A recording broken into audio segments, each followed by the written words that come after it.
Hello à tous et bienvenue dans ce nouveau playtest, j'ai nommé le Parrain. Pas de GTA sur Wii prévu, c'est pas très grave, EA a pensé à nous et nous offre une adaptation d'une trilogie culte qui est le Parrain. Les développeurs ont-ils fait du bon travail? Que vaut vraiment cette adaptation? Réponse dans ce playtest, c'est parti, le Parrain sur Nintendo Wii. Un jour, et ce jour ne viendra peut-être jamais, je te demanderai peut-être de me rendre un service. En attendant ce jour, accepte ceci. C'est un cadeau.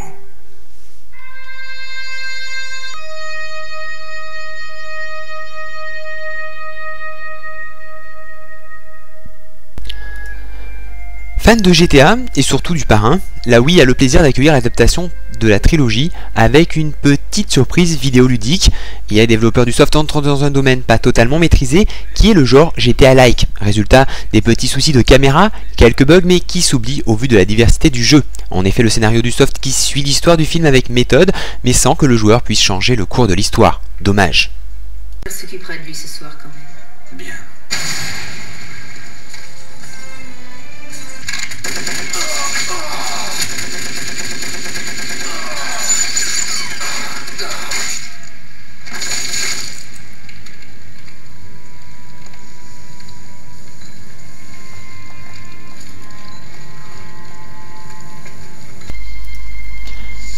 À la suite de la mort de son père, un jeune homme, Vous, décide de se venger en rentrant dans la famille des Corleone afin de gravir les échelons.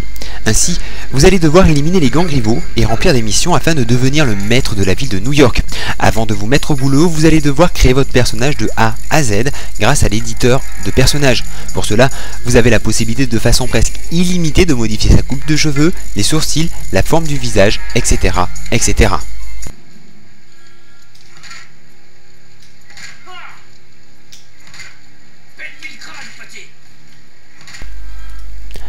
Tout le soft repose sur la corruption, le racket et la violence. Vous êtes immergé dans les années 30 en plein New York. Au début, les premières missions seront d'ordre didacticiel afin de vous habituer au gameplay. Ainsi, vous devrez en plus des missions proposées dans le jeu, corrompre des policiers afin qu'ils vous laissent tranquillement racketter les commerçants, par exemple, mais aussi d'accepter quelques missions en sus afin de gagner un peu d'argent pour acheter quelques armes vendues au marché noir ou encore des habits. J'aime pas les petits joueurs, mais soit, je me contenterai de ce que vous avez. On se reverra peut-être très bientôt, hein?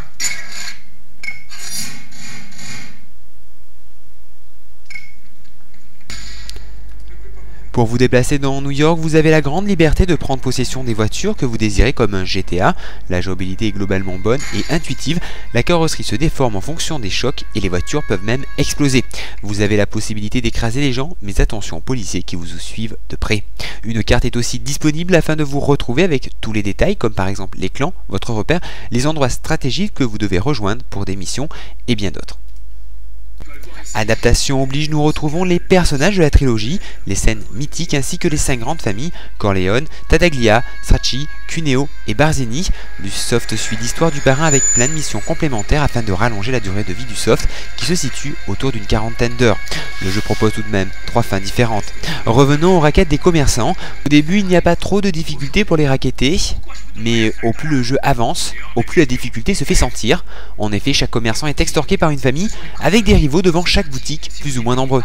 Il vous faudra donc réfléchir un minimum avant d'agir et de foncer dans le tas.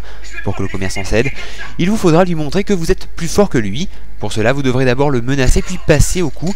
Mais attention, une jauge de tolérance vous indique quand il peut céder et combien il peut vous donner. Ainsi, vous allez devoir gérer votre nervosité afin qu'il ne puisse vous passer sous le nez. Dans le cas où vous avez pris le contrôle du commerce à l'arrière-boutique, il existe souvent des jeux illégaux que vous pouvez aussi contrôler afin d'arrondir vos revenus mensuels.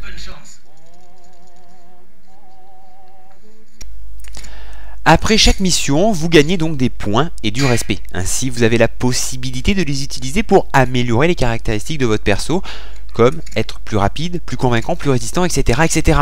Côté gameplay, les développeurs ont réussi à l'adapter relativement bien. Au programme, une panoplie de mouvements assez riches comme l'étranglement, les coups de poing à la façon Fight Night. À première vue, tout semble être précis, mais l'utilisation du nunchuk et de la Wiimote se révèle trop sensible et très fatigant quand l'action est au rendez-vous. Quand l'ennemi est à terre, vous avez la possibilité de l'exécuter à main nue. L'utilisation des armes sont relativement simples à utiliser.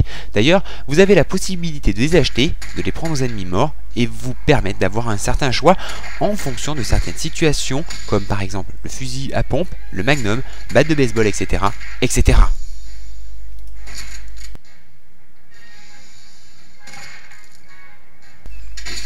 En clair, EA nous offre donc un jeu sans ambition particulière, mais qui reste convenable, que ce soit pour les fans de la trilogie ou les néophytes comme moi. Toutefois, au vu d'une concurrence qui fait rage, les développeurs auraient pu faire un soft plus travaillé, mais faute de temps, je suppose, le jeu sent un peu le bâclage.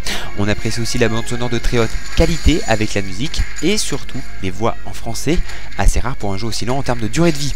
Graphiquement, le moteur graphique est complètement dépassé, même s'il reste encore correct. En effet, la vie est fidèlement reproduite, tout comme les personnages de la licence. Je pense qu'il serait bête de passer à côté de ce titre, qui est un bon petit jeu, surtout si vous aimez ce genre GTA-like, qui certes n'arrive pas à la cheville, mais avec lequel vous passerez de bons moments. Sa note, 15/20.